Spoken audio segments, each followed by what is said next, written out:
আজ বন্ধুরা আমি মাছের ডিম নিয়েছি আর কাঁচা আম নিয়েছি। এই মাছের ডিমের আজ একটা দারুণ রেসিপি বানিয়ে দেখাবো। এই গরমে মুখের স্বাদ ফিরিয়ে আনবে, খেতে ভীষণ ভালো লাগবে। অবশ্যই দেখুন আমি কীভাবে বানাই। এখন আমি মাছের ডিমটা অন্য পাত্রের মধ্যে নিয়ে নিচ্ছি। এবার আমি ডিমের মধ্যে পরিমাণ মতো লবণটা দিয়ে দিচ্ছি। লবণের সাথে সাথে অল্প করে একটু হলুদের গুঁড়ো দিয়ে দিচ্ছি। লবণ আর হলুদ দিয়ে ডিমটাকে খুব ভালো করে মাখিয়ে নেব।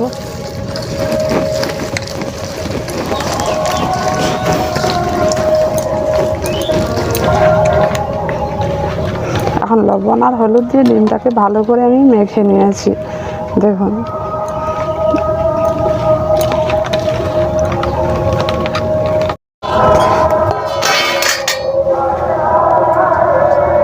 এবার উনুনটা জ্বেলে দিয়েছি, কড়া বসিয়ে দিচ্ছি। এবার আমি কড়াই সরষের তেলটা দিয়ে দিচ্ছি। চামচে করে 1 চামচ করে আমি এখন এই ডিমটা দিয়ে দিচ্ছি, উল্টে দিচ্ছি। এখন ডিমটা ভাজা হয়ে গেছে, এবার তুলে নিচ্ছি।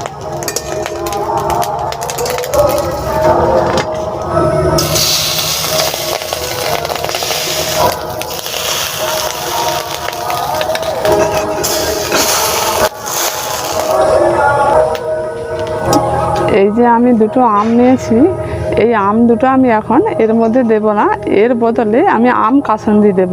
আর আম কাসুন্দি দিলে এর স্বাদটা কিন্তু একটু বেশি ভালো হয়। আমি এই আম কাসুন্দি আগে আমি তৈরি করেছিলাম, তার আমি 2 চামচ নিয়ে নিচ্ছি। আবার আমি কড়াইয়ে অল্প করে একটু সরষের তেল দিয়ে দিয়েছি, ওর মধ্যে 5 ফোড়ন দিয়ে দিচ্ছি অল্প করে, লঙ্কা হাফ করে দিয়ে দিচ্ছি। এবার কাসুন্দির মধ্যে অল্প করে জল দিয়ে আমি এটাকে গুলিয়ে ওর মধ্যে দিয়ে দেব। এখন ফোড়নটা ভাজা হয়ে গেছে, এবার এই কাসুন্দির জল সমেত এটা দিয়ে দিচ্ছি। আবার একটু জল দিয়ে দিচ্ছি। যদি কাসুন্দি না থাকে তাহলে আমের সঙ্গে একটু সরষে বেটে দিয়ে দেবেন, অল্প করে, বেশি দেওয়ার দরকার নেই, তাহলে খেতে ভালো লাগবে। পরিমাণ মতো লবণটা দিয়ে দিচ্ছি, হাফ চামচের মতো হলুদ গুঁড়ো দিয়ে দিচ্ছি। এতে কিন্তু বেশি মশলা লাগে না, অল্প মশলাতেই ভালো লাগে।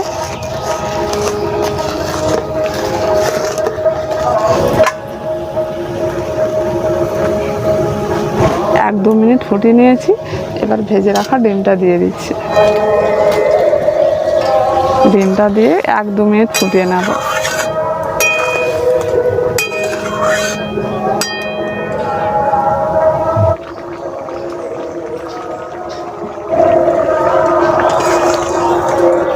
এখন 2 মিনিটের মতো এটাকে ভালো করে একটু ফুটিয়ে নিয়েছি।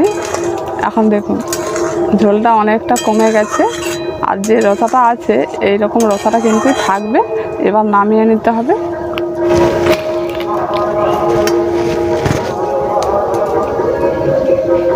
কাসুন্দি দিয়ে মাছের ডিম এইভাবে করে রেসিপি বানিয়ে খাবেন, শরীরের পক্ষেও কিন্তু খুব উপকারী আর খুব ভালো লাগবে এই গরমে খেতে।